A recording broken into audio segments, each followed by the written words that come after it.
ये जादू वाले बक्से की कमाल देखो, जादू वाले बक्से में जितना माल डालोगे उतना ही गायब हो जाएगा।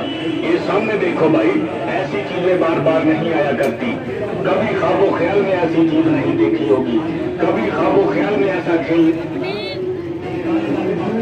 आ रहा हूँ कि इसी चिड़ियाघर में मैं मौजूद हूँ जो थड़ सांप का और मुंह औरत का है।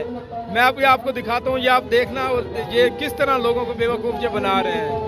संग मेला पर जहाँ एक चिड़ियाघर में मौजूद हूँ, हमारे साथ इस वक्त मौजूद है जो धड़ है सांप का और मुंह औरत का है। इस उससे जानते हैं वो किधर से आए हैं और कितने साल उससे इस हो गए हैं।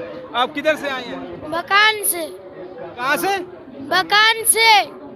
मकान से। तो आप कितने साल हो गए? ये